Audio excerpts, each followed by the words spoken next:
سلام رفقا، بتی هستم، آسترولوژر شما. با بررسی تاروت تکاملی 2 هفته آینده در کنار هم هستیم با انرژی تربیع مارس و ساترن در 16 آگوست 2024. همچنین نظر سعدی رو داریم که بهبود دهنده است. تسدیس نپتون و پلوتو رو در این انرژی خانی همراه خودمون داریم. به رسم همیشگی کارت های تاروت بر زده میشه و برای هر نشان خورشیدی یک کارت بیرون کشیده میشه. بریم ببینیم که هر نشان با توجه به انرژی های حاکم چه تحولاتی رو توی این 2 هفته شامل میشه. اولین کارتی که بیرون کشیده میشه برای نشان قوچ هست 5 جام. نشان سور نوابه شمشیر. نشان جوزا 6 شمشیر. نشان سرطان 2 سکه. نشان اسد 4 جام. نشان سنبله ابله. نشان میزان 8 شمشیر. نشان کژدم حاکم جام. نشان کماندار شوالیه جام. نشان بز پاپ اعظم. نشان دلوز 9 سکه. نشان هوت ماه. قوچ، براتون ناامیدی میبینم، طوری که همه ذهنتون خسته و دل زده هست از مسائل پیرامونتون. درست ناامید و نگران هستید ولی همچنان 2 جام کنار شماست. بهتره که به اطرافتون نگاه کنید. روزنه های امید نمایان میشوند درست پشت سرتون. افرادی که کات هستن حس فرد نسبت به شما و ارتباط، دلتنگی و بازگشته. سور، این هفته پرخاشگری و رنجور شدن شما کاملا واضح است. منتظر یک خبر دروغ از جانب اطرافیانتون برای خودتون باشید. بهتره که بعد شنیدن تندخویی نکنید و فقط نظاره‌گر باشید، چرا که شایعه‌ای بیش نیست. شخصی حسود که باعث این خبرچینی دروغ شده بهتون لبخند میزنه، پس کنترل کامل روی خودتون داشته باشید. جوزا، این هفته یک جابجایی دارید در محیط منزل. ممکنه سفری کوتاه مدت رو تجربه کنید به مناطق سردسیر.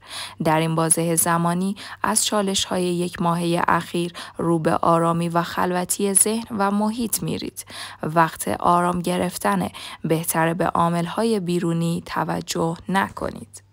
سرطان، این هفته از 2 جا به دستتون مبلغ پولی میرسه که سبب خوشنودی و رضایت شما میشه. مثل همیشه استعدادتون رو در کنترل و مدیریت 2 تا شغل همزمان داشته باشید. شما به چالش‌های موجود پشت کردید و تعادلتون رو در مدیریت و پیشبرد مسائل به رخ میکشید. این کاملا قابل تحسینه. اسد، کم توقع بودن شما همیشه هم به نفع شما نیست. اینکه در روابط عاطفی نسبت به هر کنشی از سوی کیس احساسیتون مدارا و همسویی داشته باشید به ضرر شماست. بهتره که دست از مادر ترزا بودن بردارید و نسبت به رفتار و عملکرد او واکنشی نشون بدید. سنبله، عاقلانه است که این هفته نسبت به تصمیماتتون درنگ داشته باشید. دست از عجول بودن بردارید و نسبت به مشاوره و مشارکت گارد نداشته باشید. اتفاقات غیر منتظره در کمین شما هستند، پس با بی‌تجربگی دامن نزنید به این اتفاقات. میزان، چالش هایی در محیط کار شما هست که خودتون مبنای اون بودید. احساس ابهامی دارید که نیاز به زمان داره برای رفع. انتظار منجی رو داشتن کمک کننده نیست. بهتره که در مدیریت پول و سرمایه گذاری ها دقت کنید. گردش حسابی که استوب شده براتون به چرخش در میاد. کژدم، این هفته در خوشگذرونی افراط نکنید، چرا که انرژی حاکم این هفته بیشتر بر مسائل مالی میتونه شما را به سمت جلو سوق بده. بهتره که با بینش خودتون در این امر رزق و درآمد رو افزایش بدید. کماندار، هنرمندی شما بسیار ستودنی است در انتخاب و دیزاین محیط، به خصوص محیط منزل. براتون یک دور همی جشن و پایکوبی رو میبینم با رسومات.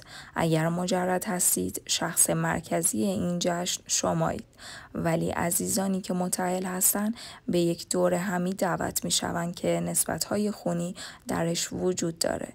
بوز در محیط آموزشی که جزئی از برنامه‌ریزی‌های شما بوده قرار می‌گیرید. در این هفته برای ثبت نام در دوره جدید شرکت خواهید کرد. برای آموختن‌هایی که به عمق زندگی شما مرتبط هستند، نه زندگی کاری. براتون تلاش بی‌وقفه می‌بینم و رسیدن به خواسته‌های کوچک ذهنی. دلو نگرانی شما در این هفته بیشتر حول محور سرمایه‌گذاری‌های پولی هست که انتظار دریافت سودی منصفانه رو داشتید که میسر نشده. ممکنه مجدد این هفته پولی رو سرمایه‌گذاری کنید اما کوتاه مدت و پرسود. هوت هشدار براتون هست. مراقب باشید. از جایی که انتظارش رو ندارید ضربه خواهید خورد. دشمنان پنهان رو در این هفته رویت می کنید که در نزدیک شدن به شما از دروغ و فریب استفاده می کنن. شما جسته و گریخته از عملکردها و رفتارهای این اشخاص مطلع هستید که در این بازه یک هفته‌ای به کل دستشون برای شما رو خواهد شد.